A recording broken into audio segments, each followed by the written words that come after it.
Good morning, friends. Good evening, friends, and good afternoon, I believe, in Australia. And glad to be here, taking this session as part of my time. The meditation that we are practicing is called mindfulness of breath.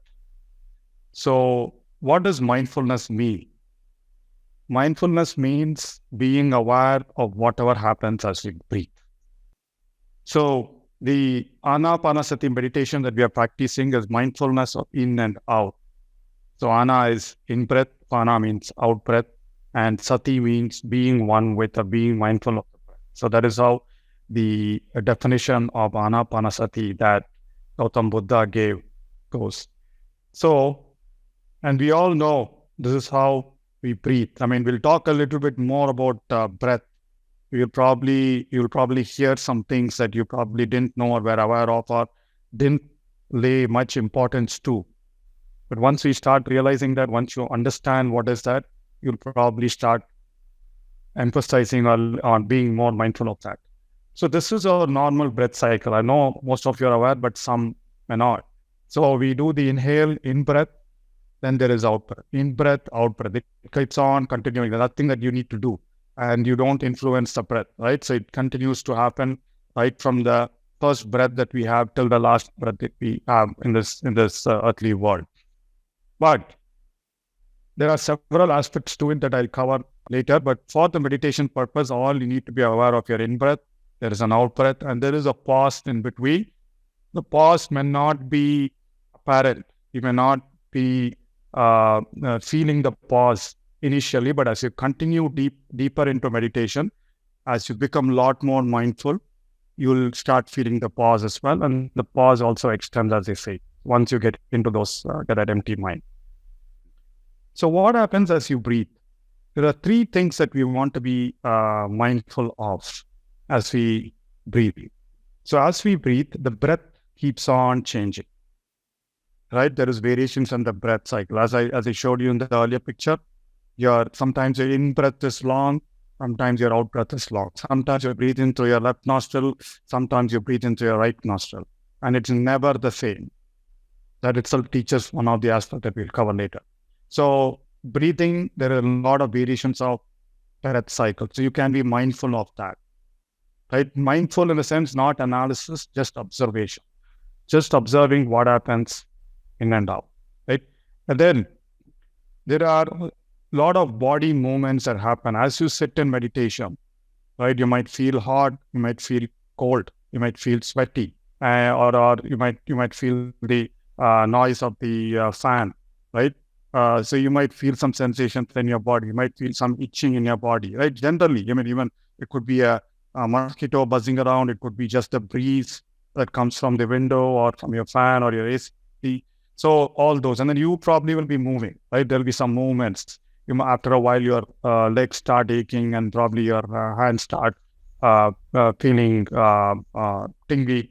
So all those sensations, all those movements also need to be mindful of.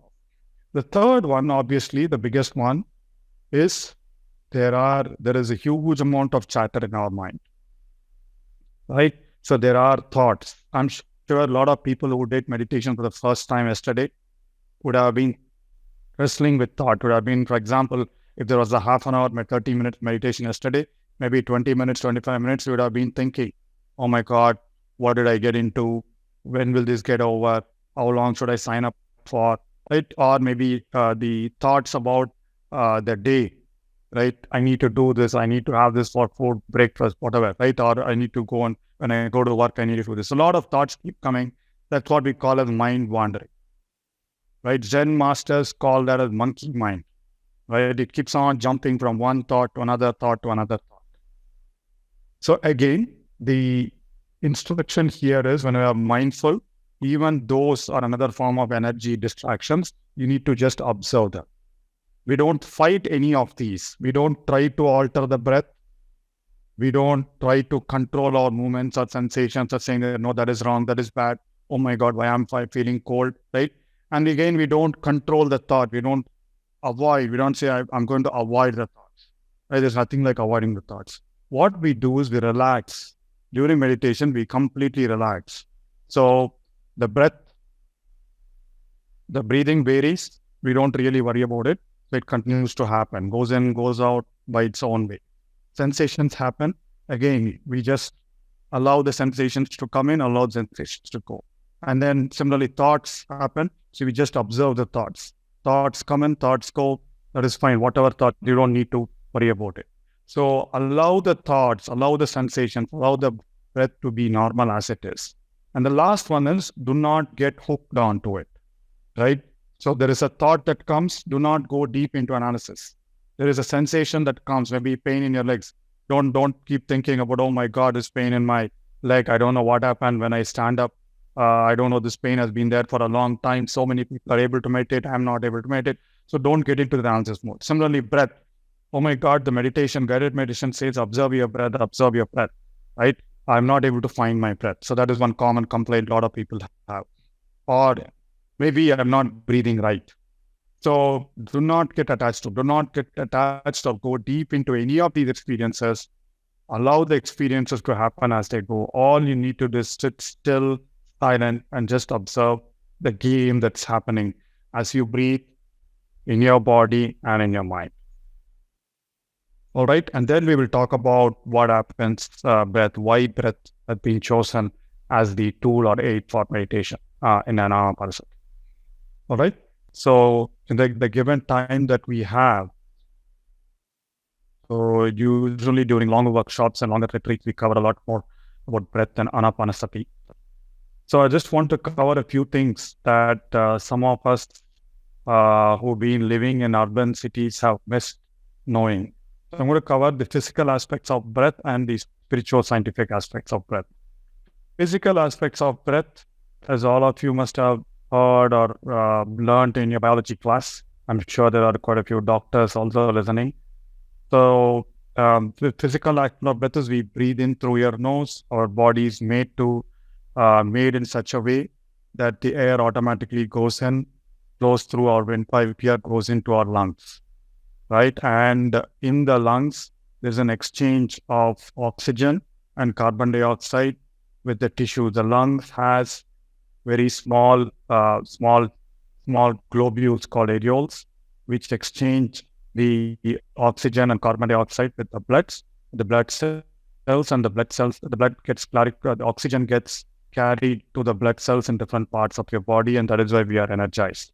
And all different organs, the blood gets purified, the oxygen gets energizes the blood, as well as the impurities or the impure blood, the carbon dioxide comes out through this mechanism. So your lungs should be functioning absolutely extremely well for you to be able to using your body's immunity, right? So that's what you see in this cycle. So what happens? What is the essential thing? You should allow your lung to function as it is. You should allow your breath to do its job the way it is. So the right breathing, as I mentioned, is not the chest breathing. A lot of us, when we breathe in, our chest comes out, or we breathe out, the chest goes in. And that is what a lot of people have the misconception based on what they see on TV and all those fitness ads. But the real thing is, when you breathe in, what happens is, as you breathe in, the lungs push diaphragm down, so your stomach comes out. And then as you breathe out, the lungs contract and your stomach goes in. So that is the right way of breathing. You do not need, some people suggest for you to become conscious, to practice belly breathing, just doing fast or long or hard in-breath and out-breath.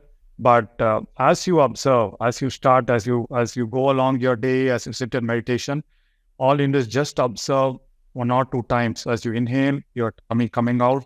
As you exhale, tummy going in. Right, that is all. So when you're doing it, the breathing comes off fine. So that is the right amount of breathing. So what happens is, in this case, you are allowing your lungs to have the right amount of air, all the air that it does. If you have a different posture, if you are sitting, your lungs get contracted, right? And then if you're not doing the right breathing, enough amount of oxygen doesn't flow in, enough amount of oxygen doesn't get absorbed by your blood. And that is why you feel some organs failing or not working to the optimum level. So right breathing alone, we've seen, improves sleep, removes pain, and especially your neck pain, chest pain, a lot of things. And then obviously removes stress. So there are several characteristics of breathing. Wonderful books on breathing. One wonderful book called Conscious Breathing, which talks about optimal breathing and non-optimal breathing. So again, breathing through your nose closed, nose is the right breathing, not through the mouth. And that book talks about how just breathing through your mouth causes changes in the shape of your face, causes changes in the shape of your teeth, right? So there are a lot of things that happen just by breathing. If you're breathing through your mouth, your nose is built for taking in this whole breath cycle, not your nasal breathing. And deep, not breathe. That is why, remember when we started off today's meditation, we practiced some slow inhale and slow exhale. So that kind of deep breathing, that is what we call breathing. So just deep, slow breathing allows your oxygen to stay in your lungs for a long time. It allows all the processes to happen, and then let's go of the blood. So that is how. As you continue doing the practice of meditation, you will automatically, your breathing rate slows down. You will automatically get into those 4 or 5 breaths per minute. That is called coherent breathing, optimal for your health, right? And rhythmic, regular, quiet, small, relaxed, long, erect posture. So everything. Diaphragm performs 70 to 80% of muscular activity in the lower part of the chest. So the natural way of breathing is this: nasal breathing, long, slow, quiet, and small. That is how we should, right? But unfortunately, what happens when we are anxious, when we are emotional, when we are stressed out, our breathing pattern varies. It's no longer quiet, small, rhythmic, right? So when our breathing pattern varies, your lungs don't get the right amount of oxygen at the right time, and that results in incorrect flow of oxygen, carbon dioxide across your body, and that results in all the stress-related issues. So when we do that, what happens is there is an imbalance of oxygen. We feel depleted of energy. Our nervous system gets out of balance because your blood is not getting purified the right way. Your organs still need more oxygen. So what happens? Your heart needs to work hard. It needs to pump more blood. It needs to circulate blood a lot faster. That's why your heart has to work harder, right? And as I mentioned, teeth and face issues and lung function decreases. So that's about the physical aspects of breathing. So that lays a good foundation. Just those 2 aspects of right breathing and being aware of your breathing should allow you to sit in meditation. Once you sit in meditation, do your breathing right. And the moment you're conscious of your breathing, everything else works fine. Your body starts healing, your mind starts calming down, and you start using the real power of your intuition or intelligence. So as I mentioned, our breathing mirrors our thoughts and feelings. You must have noticed, right? It doesn't need for you to go on a run out for your breathing to be hard and fast, right? So just the thought of something that makes you angry changes your breathing pattern. You don't even need the situation to happen. Similarly, just a thought of a loving friend, just a thought of a work done, just a thought of a satisfaction, right? Immediately changes your breathing. Similarly, the moment you crave for something, I need to have the coffee, I need to have that sweet, whatever it is, immediately the breathing pattern changes, right? So our breathing mirrors our thoughts and feelings. And that is why Buddha found this wonderful thing, right? So today, our thoughts and emotions control our breathing. Buddha's method, Anapanasati method, we use our breathing to control our thoughts and emotions. Once we set our breathing right, obviously our thoughts and emotions go away, right? So we become calm. So they say, being conscious of our breathing, we can influence our thoughts and feelings. And because of our thoughts and feelings, there is a whole lot of neuroscience behind how it expands or sends the right neurochemicals to your entire body. So being conscious of our breathing right, even our internal organs work fine, such as our heart and brain, as our body functions, digestion, immune system, everything. Right? We just saw how that happens. And awareness of our breathing. And there is another secret to why we use the breath. When you're conscious of your breath, you are setting your body in a healing mode. Otherwise, you are setting your body is in a stress mode. So we have this thing called relaxed mode and stress mode. So some of you may be aware. I know there are a lot of other sessions that will cover these in detail. So we have a sympathetic nervous system and a parasympathetic nervous system. Sympathetic nervous system is what gets activated every time you have a stressful thought, you have a stressful incident, you have a stressful person. And when the parasympathetic nervous system activates, your heart rate goes faster, your breathing changes, your blood pressure increases, all that happens. Today, most of the time, we are in that mode due to whatever device, due to the food that we have, due to the way our mind is conditioned. But the right way of living is on the left-hand side, be with our parasympathetic nervous system. So that allows, that fights stress, that heals your body, that allows your body to grow, your mind to grow. So awareness of breathing alone activates your parasympathetic nervous system, which is your relaxation response. Not just during meditation, throughout the course of your day, at any point of time, you are mindful of your breathing, you are allowing your parasympathetic nervous system to take over. The moment you allow your focus on thoughts, you are more into the stress mind. So breathing allows you to heal faster. And then all of you know we are not just the physical body. There is an energy body, right? So yoga and Ayurveda talk a lot about chakras. I'm sure a lot of you have heard about it. So just by being the breath regulates the energy flow and removes the blocks. So Patriji says, just by being with your breath, cosmic energy flows through your body and clears all the blocks. This is how it happens. Energy is flowing always, right? But because of our thoughts and emotions, they get locked in different parts of our body. And lack of proper energy flow, there is an exact mirror to the chakras that where you see there are glands, endocrine glands associated with it. So if your chakras are not working fine, your endocrine glands get affected, and then that is how it also impacts your body. So just by being with your breath regulates prana, regulates energy flow through your body. And of course, we know breath calms our mind. As you may have observed in today's meditation, even when you did the first initial 5 minutes of slow equal breathing, you would have felt a calm sense of mind, right? So the mental process that goes on in our mind is always there is a feeling and there is a story that happens. But the breath is a perfect anchor for a wandering mind. That is why Buddha and Patriji emphasize all you need to do is just once you get your focus on your breath, your mind wandering stops. It will take time. A lot of you are new here, it will take time. It took me several years for me to get to that, get away from that wandering mind. Every time I had doubts, I used to ask Patriji, I used to ask several masters. They say, just continue, just focus, just observe, and it will happen. Conscious breathing and mindfulness takes the power out of your mental process that you must have observed. Breath brings you to the present moment. As I said, breath is the only thing that happens moment by moment by moment by moment. And the moment you focus on your breath, you are in the present moment. You are away from your thoughts. When you are with your thoughts, you're always in the past or the future. So when you are not with your thoughts, you are in the present moment. And as Eckhart Tolle, the wonderful author of Presence and several books like Power of Now and New Earth, talks about being aware of your breath forces you into the present moment, the key to all inner transformation. That is what we're trying to see. Whenever you're conscious of the breath, you're absolutely present. You may also notice, that's a very good point, that you cannot think and be aware of your breathing at the same time. Conscious breathing stops your mind.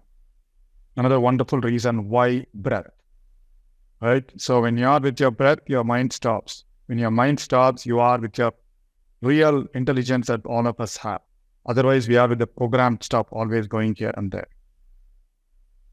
And as I mentioned at the beginning, there's one chart that I showed.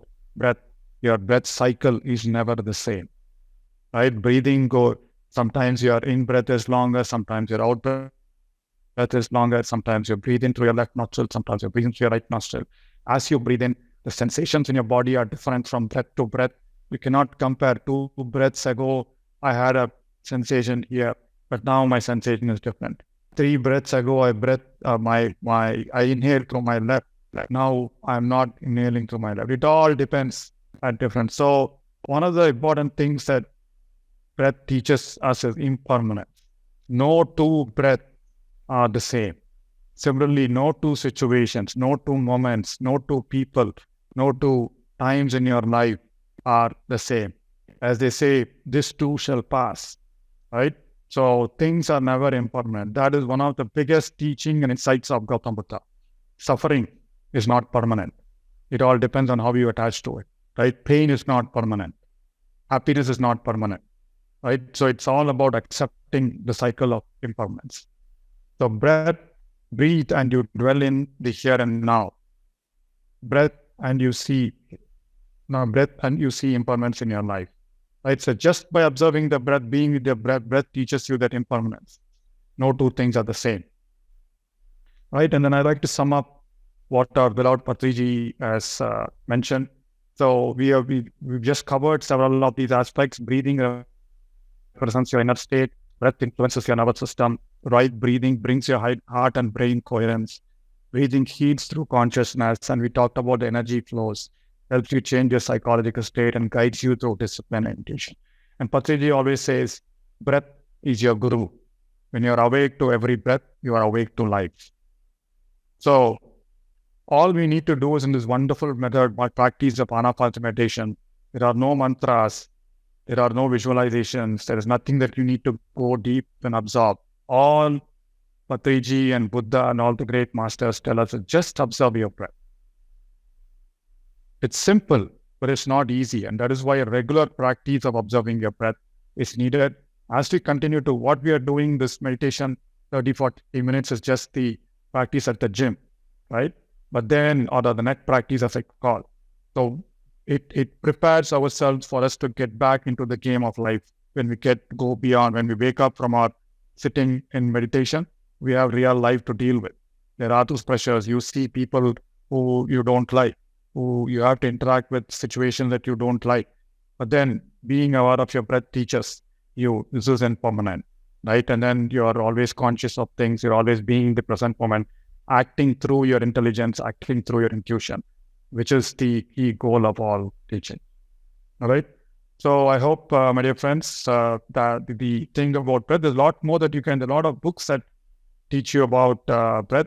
And my favorite book on that teaches Anapanasati meditation and the Anapanasati Sutras is the book called Breath by Breath.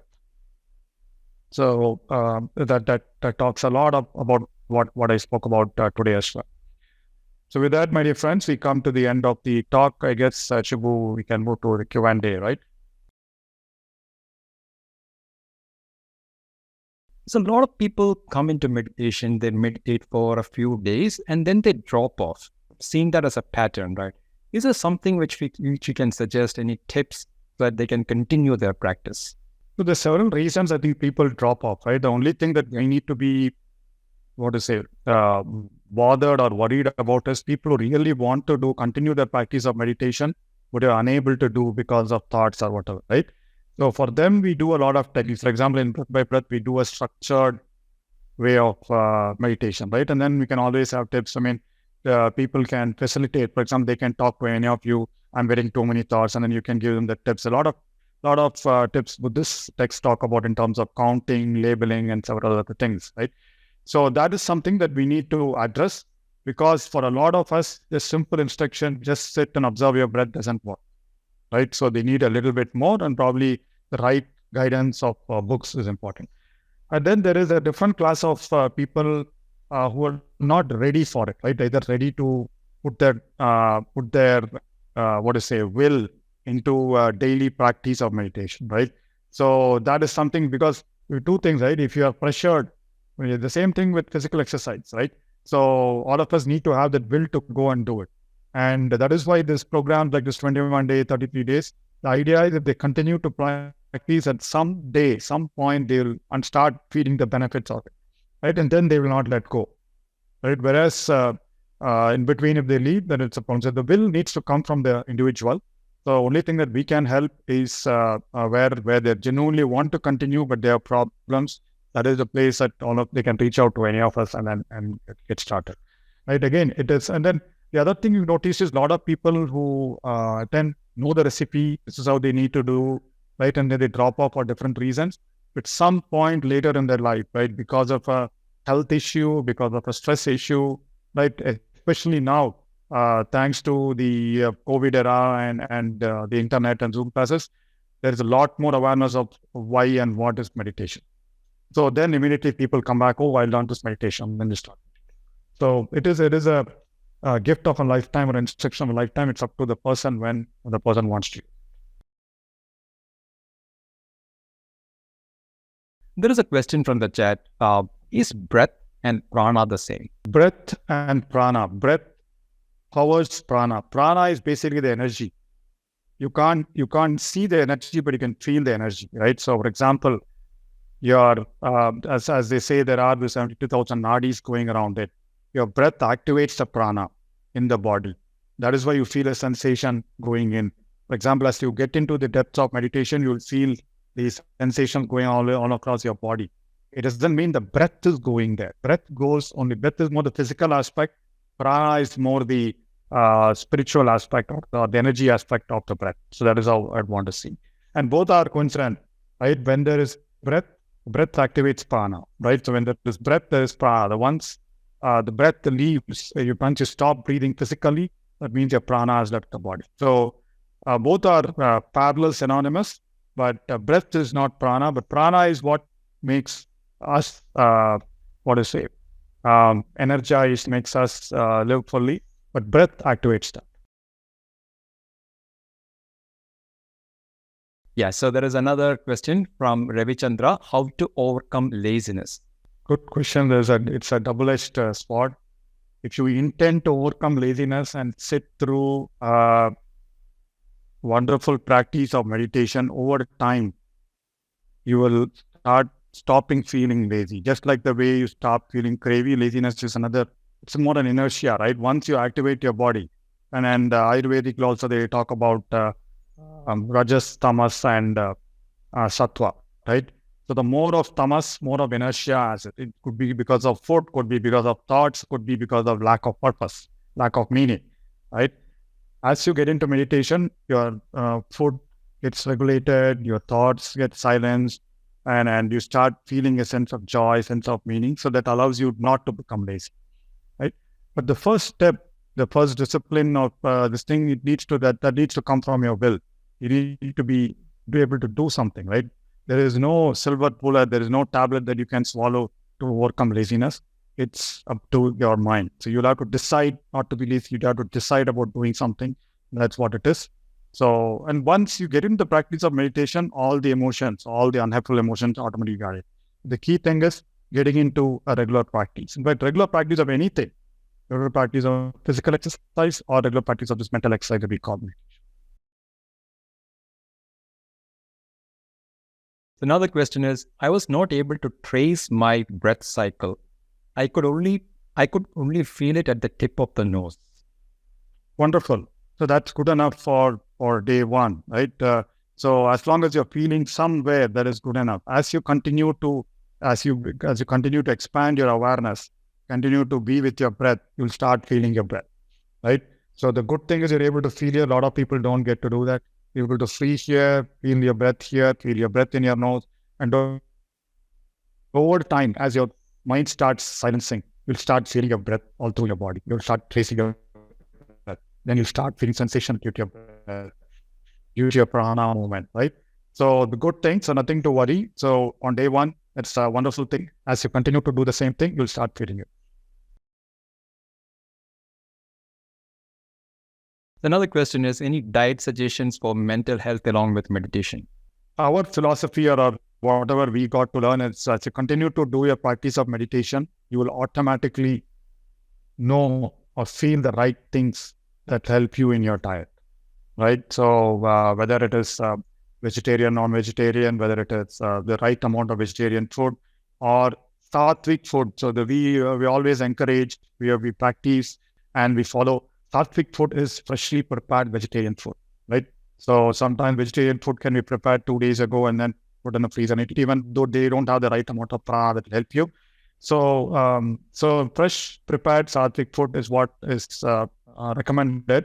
So you can do that along with meditation, and then continuous practice of meditation allows you also to kind of slowly move towards those kind of, you'll automatically feel, right? So you'll go to anyone serves you food that you'll automatically feel this food is right or not. So that's how it is. But meditation does have the job, or more than half the job, in terms of silencing the mind and helping with the mental well-being. So another question is actually an interesting question is, once we are instilled in breath, will it have adverse effects on how we do our day-to-day activities? As we are with the breath, we may not focus on doing things with full focus. Good question. So the idea is not to, that's what mindfulness, as Kuladasa, the wonderful book by Kuladasa on Mind Illuminated. So he defines mindfulness as an optimum balance of attention and awareness. It's the exact problem, not what is the question. If you focus too much on attention, right, too much of concentration without the lack of awareness, then you will get into that problem of, oh, I'm always focusing on my breath, right? You leave everything. So that is not the right way, right? Similarly, too much of awareness, leads to distraction, leads to the monkey mind, right? So with meditation, what we're trying to do is optimum balance of attention and awareness. You might have seen me guiding today, right? There is attention, there is awareness of your breath, right? Or you're focusing your attention on somewhere, you're aware of that particular sensation in that particular place, right? So similarly, as you continue, so throughout the Anapanasati meditation, the only thing that we focus attention on is our breath. Are we breathing right? Where is my breath going and coming? But we are aware of the nose, we are aware of our bodies, we are aware of the thoughts. So it's a kind of balance between attention and awareness. Compared to, there are a lot of other methods of meditation that teach you complete only concentration, right? Only focus, only concentration. That is, again, it has its own benefits, it has its own cons, right? So, the moment you start focusing your awareness on your breath the right way, in fact, throughout the day, things start happening much faster. You'll be able to focus more, right? Because your attention doesn't deviate. You're having attention, you're also having the right balance of awareness. You're able to do things a lot better, lot more productive in your work. So it is the other way around. But good question. The optimum balance of attention and awareness is important. Again, that is what, as we keep guiding on Anapanasati meditation, that gives you a balance.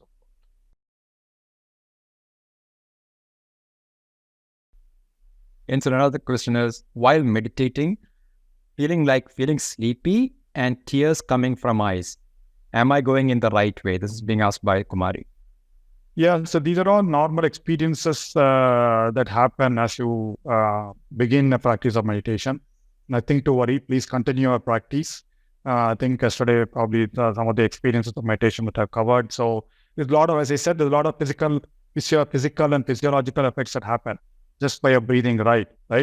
So you're getting sleepy because your body doesn't have the right amount of oxygen, right? And that is why your body needs the right amount of oxygen. And your tears, and they're all because of the physiological aspect.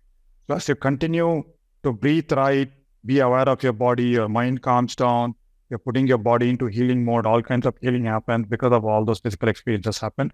So nothing to worry, they are all normal. And another question is, by making wrong decision, past acts gives more guilt thoughts. How to overcome? So if there is something that you can do about it, go ahead and do it, so that it will not linger in your mind, right? If there is something that you cannot do about it, anything you can't do about it, then there's no way bothering about it, right? So past thoughts are just past, right? And then you will be surprised that whatever actions we did in the past or past thoughts, only we will be getting impacted by that, right? If you felt there was someone else who got impacted by that person would have moved on. You wouldn't have been worried about it. But we will be having that thought, keep on thinking, oh, I did that particular thing. He might be feeling bad. Someone might be feeling bad, or I shouldn't have done that. So it's up to you, as they say, just change your thought and your being changes. So it's up to you to not feeling guilty. Again, as I said, there are two ways. All the cognitive therapies and all your conscious therapies focus on the rational mind, right? So they say, like, okay, if you have a thought, let go of it, replace it by a positive thought, go tell sorry, whatever it is. There is a rational way of solving. And the other way of solving it is through meditation, right? As you go into meditation, I'm sure a lot of classes are lined up. As you go into meditation, a lot of cleansing that happens. That guilt that you mentioned will disappear automatically. The worry that you mentioned will disappear automatically. The craving will disappear. We've all felt that, right? So this is another way of cleansing, deep cleansing that happens through meditation. So conscious way is a bit difficult. For some, it might be easy, but that's not the lasting way. Tomorrow, some other situation might trigger the same thought, the same guilt, right? Through meditation, all those things get solved. There's a deep science behind it, so you'll get convinced. Again, there are a couple of questions on how to develop willpower. How to develop willpower? Again, as I said, it's a chicken and egg story. So you will have to practice something regularly for some time. That automatically gives you a willpower. And then, as the books of psychology talk about, so every time you do something, make sure it gives you. They talk about small steps, right? You do something, your mind should feel satisfied. You have achieved something, right? And that allows your mind to go back and do the same thing the next day. So willpower is basically doing things. There are a lot of books on it as well. The willpower basically doing things regularly, small amounts, right? Small amount I do. You don't need to do a big thing every day. Small amount you feel fulfilled. So next day your mind is ready to accept that. That is what we talk about. In meditation, we will not get into that stage 0 on day 1 or even day 3 or day 5, right? But the fact is, every time you do sit in meditation, there are physical changes happen. As I mentioned today, as you saw today, just by being with your breath, even for 1 minute, even for a few seconds, you've activated your body's healing mechanism. There are some changes happening. So you'll see a change in your body. You may not be aware of it immediately, but there's something changed, right? So just by knowing that, if you're able to get into that practice, it's important. So willpower can be, first thing is you need to have an intention to do something. And then from whatever you do, you need to get a reward, some sense of achievement that keeps the cycle going. Then another question is, some see lights, angles, Jesus, but I've been meditating for the last 5 months. I don't have any of those experiences. Yeah, I've been meditating for the last 20 years. I've never had those experiences. Right? So, in fact, this is another question that I posed for Patriji as well. He said, again, the answer to that question is a good question. Nothing to worry. The goal of meditation is not to see those lights, not to see those experiences, have those experiences. The goal of meditation is just to calm your mind, right? And then start using your intuitive powers, start using your intelligence. That is all. So to do that, you don't need. So all those visions and lights are again a kind of emotional cleansing that happens, right? So they are in our psyche and it gets cleansed, it gets emotion. And it's also possible that you don't have that baggage, or you probably have cleared that baggage in other ways. So the answer to the question is, you do not crave or wish or bother about not having those experiences or want those experiences. The thing is to go beyond that, right? In fact, in Anapanasati meditation, all Buddhist meditations, it's about not having or wanting a certain kind of sensation, certain kind of experience, or not wanting a certain kind of experiences, right? So it's both. That's the whole essence of it. You don't crave for something that I want, or you don't dislike saying that I don't want. Oh my God, yesterday's meditation, I had a headache. I had a lot of thoughts. I don't want to do it. It's about balancing those, right? You don't avoid bad situations in meditation, or you also don't crave for present experiences. As I said, every day's meditation is different, and you can't say 2 days ago I got to a thoughtless state. I got this wonderful visions and colors. Today I haven't, right? So answer to the question is, those experiences are just come and go. As we spoke about it, it's all impermanent. They come and go, but they are not the goal of meditation. The goal of meditation is stilling the mind, realizing who you are, and accessing your intuition. Thank you very much. Thank you very much, dear friends. Thank you very much, team, for having me here. It's an absolute pleasure talking to you, interacting with each one of you, and through you, reaching out to a whole lot of people out there. And dear friends, have a wonderful 32 more days. The wonderful concept of from meditation day to yoga day, and all these technologies, all these concepts absolutely seek to unite us, unite the physical energy, mind, and conscious with our consciousness. So enjoy the experience, enjoy the journey. Thank you very much for